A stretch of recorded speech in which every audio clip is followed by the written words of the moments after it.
Soyez donc parfaits comme votre Père céleste est parfait. Quelqu'un a dit à mon fils Mathieu, là, il n'y a pas très longtemps encore, « Ah, tu ressembles à ton père, le fils de ton père. » Bon, il ne faut pas regarder les cheveux, mais à part ça, si vous le connaissez, il est roux. Il y a cette ressemblance physique. Une ressemblance physique qui est là, qui dénote le fait que il fait partie de la famille. Il descend de son père.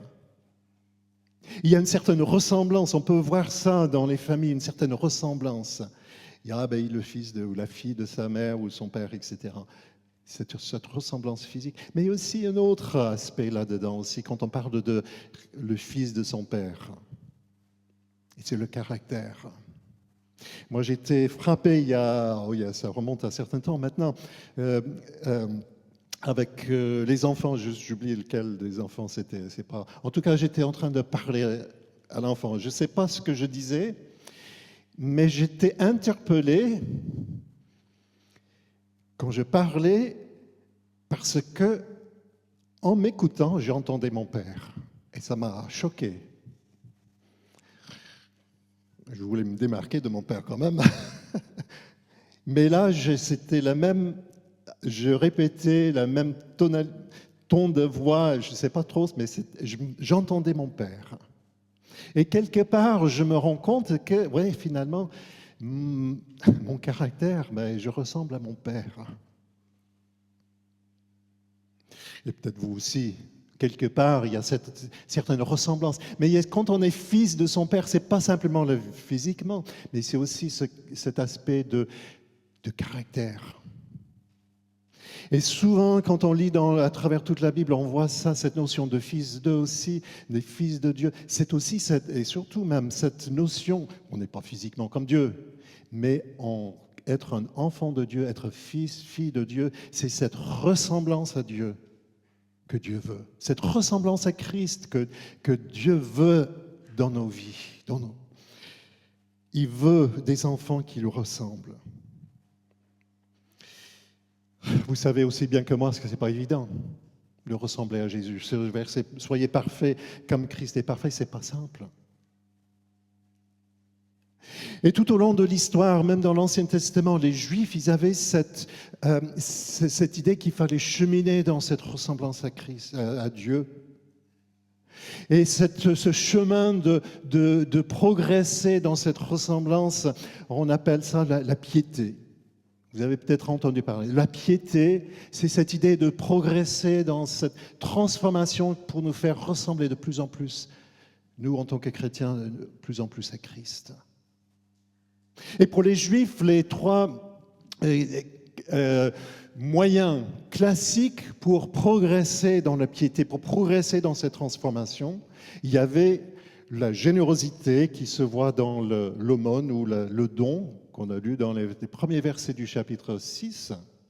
Il y avait la prière, deuxième chose, et puis la troisième chose, c'était le jeûne, qui vient après dans ce texte du chapitre 6. Ces trois aspects de la piété, ces trois aspects clés de la piété juive, Jésus il vient de dire « Soyez comme votre Père, ressemblez à votre Père ».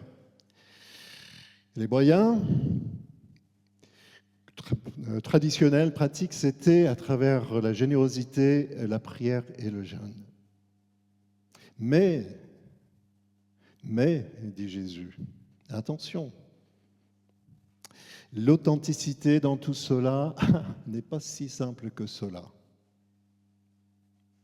Et là, nous allons regarder simplement le côté prière, ce deuxième de ces trois points, qui est la prière authentique n'est pas hypocrite. Et là, on reprend ces versets 5 et 6. La prière authentique n'est pas hypocrite, elle découle d'une intimité de cœur avec Dieu. Jésus va souligner dans le texte à partir du verset 5 et 6, certains de ces Juifs qui voulaient avancer dans la piété, ils étaient devenus des hypocrites. Certains priaient cette forme de piété. Certains étaient hypocrites. S'ils étaient en train de faire un petit show devant tout le monde, un petit spectacle, la façon dont ils prient dans les rues, dans les synagogues, debout, à haute voix, de manière avec des grands gestes, etc. Pour montrer qu'ils étaient bien proches de Dieu. Ils étaient des vrais enfants de Dieu.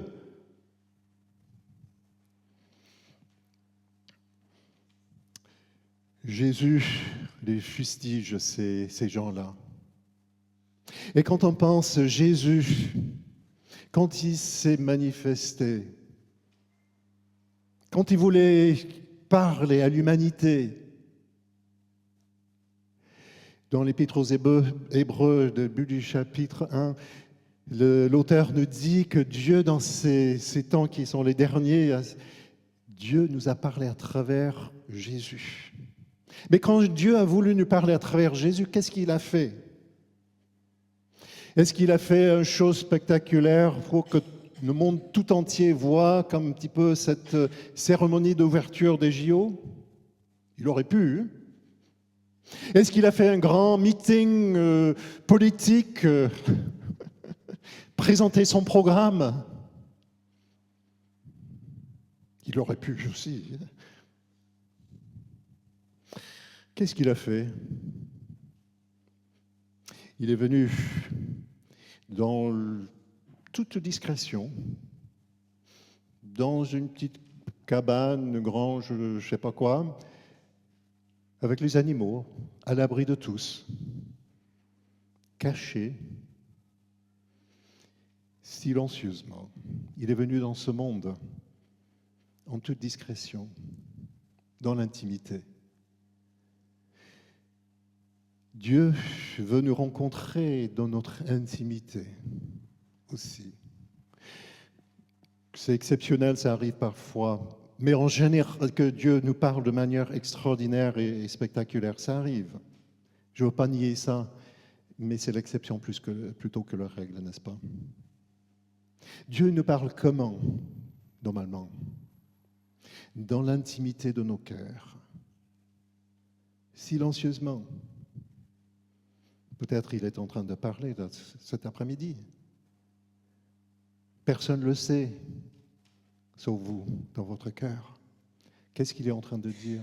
Dieu, il nous parle dans notre intimité. Il nous rencontre dans notre intimité. Et si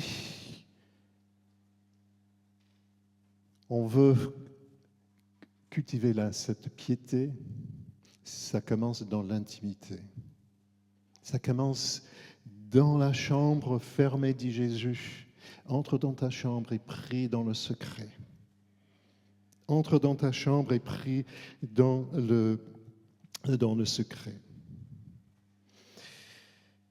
Et on a besoin d'apprendre cette intimité avec Christ dans le secret.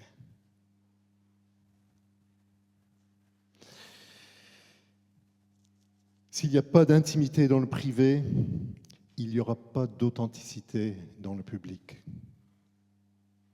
S'il n'y a pas d'intimité dans le privé, il n'y aura pas d'authenticité dans le public. Quand Jésus dit qu'il faut aller dans sa chambre, fermer la porte et prier, il n'est pas non plus en train de dire qu'on ne peut pas prier en public. Il n'est pas en train de dire ça. Parce que plus tard, quelques chapitres plus tard dans Matthieu, justement dans le chapitre 14, lorsqu'il est en train de parler à la foule et donner à manger à la foule, il prie en public devant tout le monde. Le texte nous dit qu'il prie, il rend grâce à Dieu, il prie devant toute la foule. Mais juste quelques versets plus loin dans le même chapitre, après avoir renvoyé la foule, qu'est-ce qu'il fait Jésus? Il renvoie aussi ses disciples, il monte sur la montagne, seul, et il prie. Seul, dans la solitude, dans l'intimité avec son Père. Jésus, il avait les deux. Il n'est pas en train de dire qu'il ne faut pas prier en public. Mais si on n'a pas cette base de prière dans l'intimité, prier en public, c'est creux. Et Jésus voulait nous souligner que la prière authentique n'est pas hypocrite. Elle découle d'une intimité de cœur avec Dieu. Et je pense qu'on peut proposer un petit test. Parce que l'hypocrisie nous gâte tous, n'est-ce pas? Quand on prie en groupe ou quand on prie lors d'un culte, l'hypocrisie nous gâte tous. Jésus, il était conscient. Mais toi, quand tu pries, est-ce que tu es plus fervent en privé ou en public quand tu pries? Les prières sont plus ferventes où?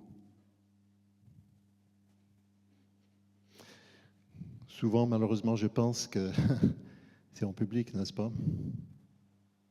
Pourquoi? Ben parce qu'il faut. Il faut. La prière fervente commence dans l'intimité, tout seul. La prière authentique, selon Jésus, n'est pas hypocrite. Elle découle d'une intimité de cœur avec Dieu, le versets 5 et 6. Cultive cette intimité chez toi. Et puis, le troisième aspect, c'est dans cette dernière partie de ce texte, chapitre 6, versets 7 et 8, la prière authentique n'est pas des vaines redites, elle découle d'une confiance en Dieu. Là, cette fois-ci, Jésus dit, en priant, ne multipliez pas les paroles comme les membres des autres peuples qui s'imaginent en effet qu'à force de paroles, ils seront exaucés. Ne les imitez pas. Quand j'ai lu ça, j'ai tout de suite pensé à ce texte, dans ce passage dans l'Ancien Testament. Je ne sais pas si vous connaissez cette histoire, mais dans 1 Roi 18, Élie, le peuple d'Israël avait abandonné l'Éternel pour servir d'autres dieux, les Baals. Et Élie, le prophète de l'Éternel, lance ce défi. Si c'est l'Éternel qui est réellement Dieu, servez-le, sinon servez Baal. Et puis ils vont faire ce sorte de concours des dieux en quelque sorte, sur le mont Carmel. Et il y a tous ces prophètes de Baal qui sont appelés à venir appeler le feu du ciel à descendre, consumer leur sacrifice à Baal. Et là, le texte, c'est intéressant de lire ce texte, mais les prophètes sont là, ils crient, ils chantent, ils dansent toute la matinée, ça ne marche pas. Donc midi, Élie, le prophète de l'Éternel, commence à les narguer un petit peu, et ça continue. Peut-être il dort, Baal, il faut crier plus fort. Et à force de crier, peut-être Baal va nous... C'est un peu ça... Quand je lis ce texte-là, c'est ça qui me vient à l'esprit. Mais certainement, dans d'autres religions, il y a cette notion de répétition, mais ce n'est pas si loin que ça, même dans le christianisme. Qu'est-ce qu'il y avait? Récitation du rosaire, égrener ses prières. Et répéter certaines prières déjà dites, dans un sens, il n'y a pas de problème à répéter le Notre Père ou d'autres prières. Ce n'est pas ça que je veux dire. Mais quand ça devient simplement une habitude de répéter les mêmes paroles, ça perd le sens. Ou bien, parfois, vous savez, nos chants sont des prières aussi, n'est-ce pas, souvent? Mais parfois... Quand on commence à répéter à l'infini certains chants, c'est pourquoi on le fait? C'est pour que Dieu l'entende? Peut-être parfois on a besoin de le répéter pour que nous, on comprenne. Ça, c'est autre chose. Mais pour les répétitions, est-ce que c'est pour que Dieu entende? Pour nous mettre dans une certaine ambiance? Là encore, je ne suis pas contre la répétition de certaines choses. Attention, ce n'est pas ça. Mais vous comprenez ce que je veux dire là quand même. Parfois, c'est le volume ou la longueur, la quantité de paroles qui montre qu'on est spirituel, ou le volume. Dieu est parfois sourd. Non. J'ai été frappé, c'est Don Carson qui a raconté cette histoire il y a longtemps de ça maintenant, mais quand il était pasteur à Vancouver au Canada, et ça remonte il y a longtemps, mais dans l'église, ils avaient l'habitude de prier en deux groupes. Il y avait les hommes dans une pièce et puis les femmes à côté. Et Don, il a suggéré qu'ils se mettent ensemble pour prier. Et l'une des remarques d'un frère bien intentionné disait ça veut dire qu'on va prier que la moitié de la prière. Et il y a 2 fois moins de prières. Ça ne va pas. La quantité de prières, c'était important. La quantité de paroles, c'était important. Et parfois, il faut qu'on fasse attention avec ça quand dans les groupes de prière. Est-ce que c'est réellement pour que chacun puisse prier, s'exprimer, ou est-ce que c'est simplement parfois, j'ai entendu ça, pour avoir plus de prières, pour monter la prière. Il faut qu'on fasse attention avec ça. Donc, l'hypocrisie n'est pas forcément si loin que ça dans tout cela. Mais si vous avez lu votre Nouveau Testament, vous allez tout de suite venir me dire, il y a un problème, ça. Parce que dit Jésus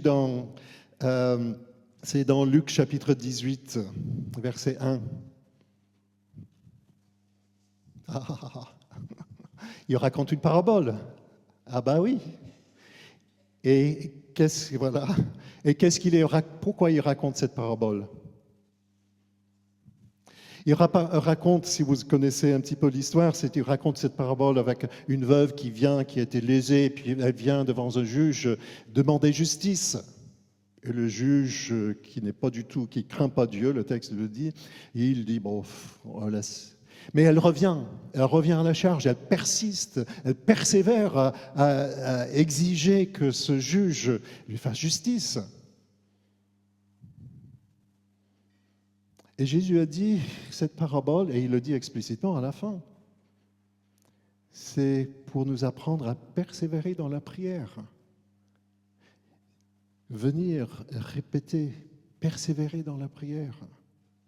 Alors comment concilier ça avec tout ce que je viens de dire là sur les répétitions? Je pensais à une petite histoire avec les 2 enfants. Il y a un enfant qui vient réclamer auprès de sa mère, donne-moi à boire, j'ai besoin de boire, j'ai soif, donne-moi à boire. Et il persiste, donne-moi à boire.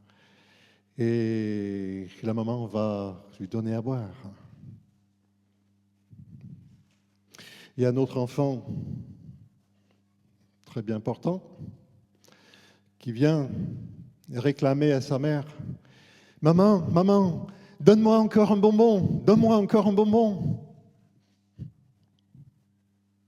Il insiste, il persiste. Les 2 font la même chose. C'est quoi la différence?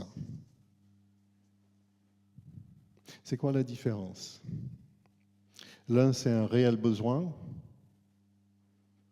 et il a confiance en sa mère. Il lui demande sa mère, il insiste parce qu'il sait qu'elle va lui donner ce dont il a besoin. L'autre, c'est plutôt une caprice. Et il persiste en espérant à faire plier sa maman pour qu'elle lui donne ce qu'il veut. Pas forcément ce dont il a besoin. Et il n'a pas confiance dans sa maman. Et c'est pour ça qu'il insiste. C'est pour ça qu'il persiste, il essaie de la faire plier. Parce qu'il n'a pas confiance, il ne sait pas si vraiment elle va lui donner ce qu'il veut ou non. Et Jésus, à la fin de cette parabole, il dit, priez, persévérez dans la prière, car votre Père sait de quoi vous avez besoin. Car votre Père sait de quoi vous avez besoin. Votre Père sait que vous avez besoin de quelque chose. Il vous connaît parfaitement, il connaît vos besoins.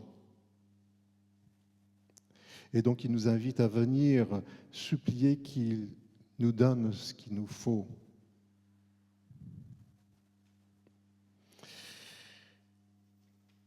C'est une question de confiance.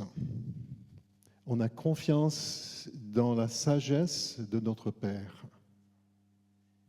Et quand on vient supplier dans la prière, quand on vient persister, continuer à prier, ça ne doit pas être dans le désir de faire plier Dieu pour qu'il nous donne ce qu'on veut. C'est plutôt venir, Seigneur, je sais ce que tu veux pour moi, c'est le meilleur, mais je veux ce que tu veux. Seigneur, donne-moi ce que c'est le mieux pour moi. Seigneur, donne-moi ce qui est le mieux. Et insister, prier dans ce sens-là. Cette notion de dépendance de Dieu. Persévérer dans Dieu, dans la prière, parce qu'on a confiance dans ce Père qui sait de quoi nous avons besoin. Et ce n'est pas une question d'essayer de faire plier Dieu par nos caprices.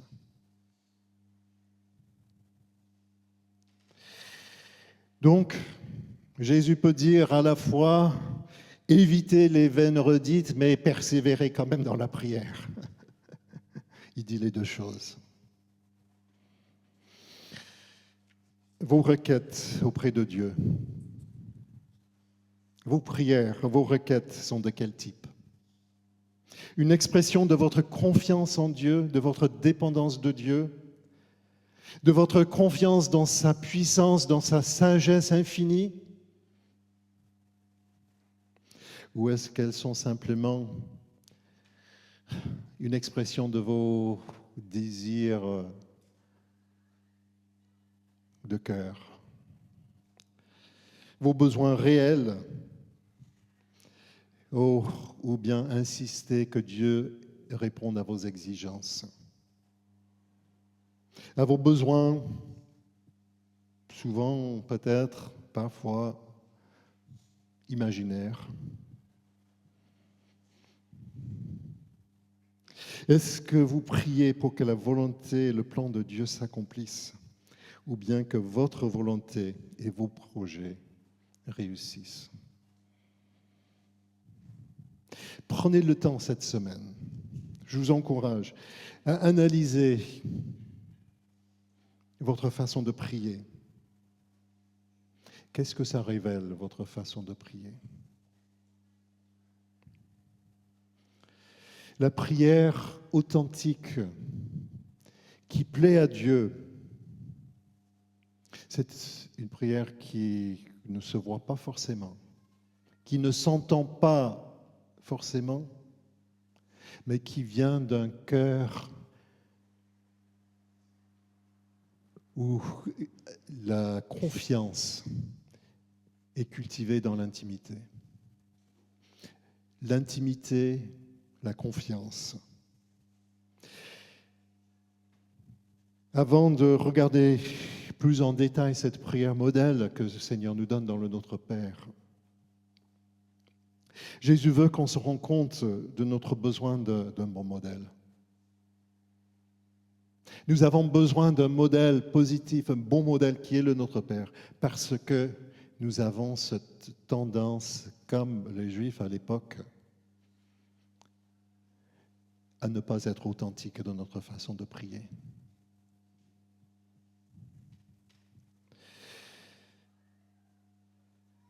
Par nature, nous tombons dans le piège, tout comme les Juifs de l'époque, dans le piège de l'hypocrisie. L'authenticité n'est pas naturelle pour nous. Ressembler à notre Père n'est pas naturel pour nous. Nous avons besoin de cultiver cette intimité avec Dieu. Nous avons besoin de cultiver cette confiance en Dieu. Et c'est ce qu'il veut nous rappeler avant de donner ce modèle. S'il était physiquement là, présent là ce soir, qu'est-ce qu'il dirait de tes prières, de ta façon de prier, de comment tu as prié ce matin, hier? Qu'est-ce qu'il dirait?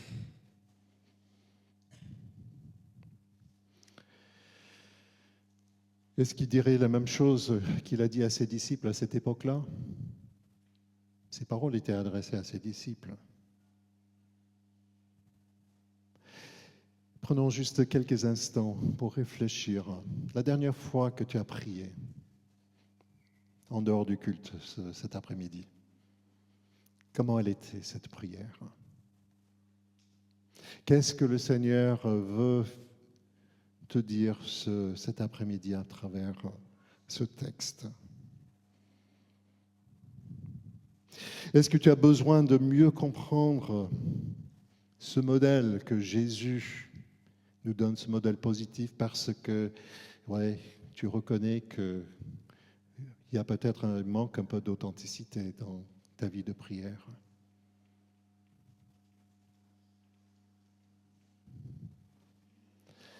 Que dit-il, Dieu, cet après-midi? Qu'est-ce que tu vas faire en réponse à cela?